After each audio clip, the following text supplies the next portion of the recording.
میں یہ وقف ترمیمی بل کی مخالفت میں کھڑا ہوا ہوں۔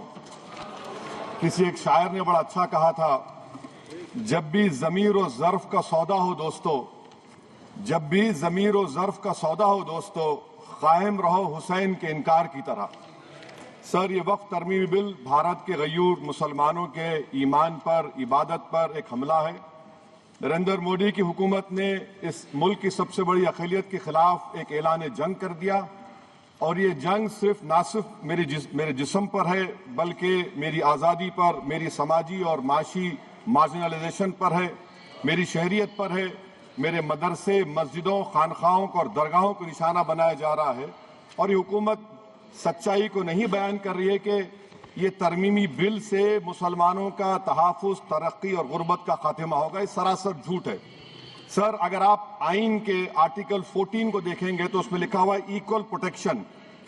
اب آپ دیکھ لیجئے سر کہ ہندو، سکھ اور جین کو اور بودھ کو ان کے انڈومنٹ میں تحفظ ملے گا، کیونکہ ان کا انڈومنٹ با یوزر برقرار ہے اور ان کا ایڈمنسٹریشن ان کے ہاتھ میں ہوگا کہ غیر ہندو یا غیر ان کے مذہب کا آدمی دان بھی دے سکتا ہے ان کے لیے، اور انڈومنٹ بورڈ کا تحفظ بھی ملے گا کیونکہ اس کے اوپر اوور رائڈنگ کلاز اپلائی نہیں ہوگا، لیمیٹیشن کا قانون اس پر اپلائی نہیں ہوگا۔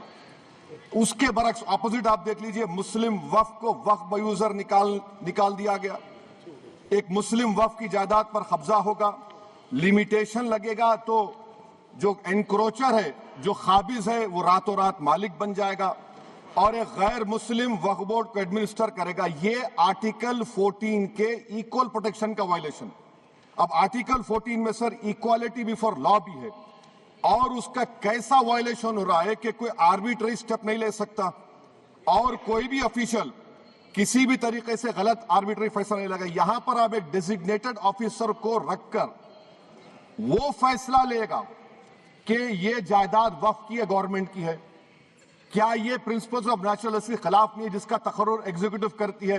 یہ ہمارے theory of separation of powers Bharat کے آئین کا بیسک سٹرکچر کا حصہ ہے، کیا اس کا وائلیشن نہیں ہے؟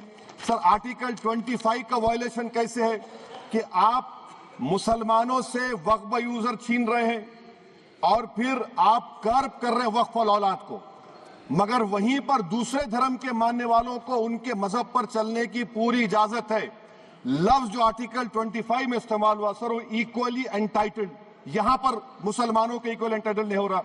ابھی ہم گرہ منتری کا، وزیر داخلہ کا، یہاں پر ان کا ہم نے تقریر سنی، یہاں پر وہ یہ کہتے ہیں وزیر داخلہ، شاید وہ کٹ ملا کی زبان نہ کہہ دیں وزیر داخلہ کہنے پر، وزیر داخلہ نے اپنے بیان میں کہا کہ بورڈ اور کونسل جو ہوگا وہ وقف اسلام سے الگ ہے۔ سر، اگر یہ بات سچ ہے آپ کی تو پھر آپ کو ایک قانون بنانے کی ضرورت ہی نہیں ہے، آپ ایک نان اسٹیچوٹری باڈی بنا دیجئے۔ یہ جو قانون بن رہا ہے نا سر، یہ آرٹیکل 26 اس کا سورس ہے، اور آرٹیکل 26 جب اس کا سورس ہے تو آرٹیکل 26 کا ABCD کیا کہتا ہے کہ ریلیجیس ڈینومینیشن کو اپنے مذہب کے افیئرز خود چلانا، موویبل اموویبل پراپرٹی کو لینا اور ایڈمنسٹر کرنا۔ جب ہندو دھرم کو، بودھ دھرم کو، سکھوں کو یہ رائٹ دیا گیا ہے تو آپ کیسے مسلمانوں سے چھین رہے ہیں؟ تو یہ آرٹیکل 26 کا گریو وائلیشن ہے۔ تو سر، اب وقف با یوزر کا معاملہ دیکھیں، منسٹر صاحب نے کہا کہ انکروچمنٹ ہو رہا ہے، 17,000 انکروچمنٹ ہوئے ہیں، تو یہی نریندر مودی کی حکومت نے 2014 میں اس وقت کے منتری نے ایک Waqf properties eviction of unauthorised occupants bill کو انٹروڈیوس کیا۔ آپ نے وڈرا کر لیا 2024 میں اس کو۔ کیوں وڈرا کیا سر آپ نے؟ جب آپ مان رہے تھے کہ انکروچمنٹ ہو رہا ہے تو آپ نے بل کو وڈرا کر لیا۔ اچھا سر، اب وقف با یوزر کو آپ نے نکال دیا، مانے کنڈیشن کیا لگائے کہ اگر اس میں ڈسپیوٹ ہوگا اور گورنمنٹ پراپرٹی ہوگی۔ سر، ڈسپیوٹ تو ہے، مثال کے طور پر محب اللہ صاحب جس مسجد کے امام ہیں، پارلیمنٹ کے سامنے مسجد ہے سر، 123 پراپرٹیز میں مسجد ہے، ڈسپیوٹ چل رہا ہے۔ کل کلیکٹر یا ڈسٹرکٹ آفیسر بولے گا کہ بھائی صاحب یہ گورنمنٹ پراپرٹی ہے، سٹیکر لگا دیا جائے گا، مسجد بند، گورنمنٹ پراپرٹی ہو گئی، ہوگی نا سر؟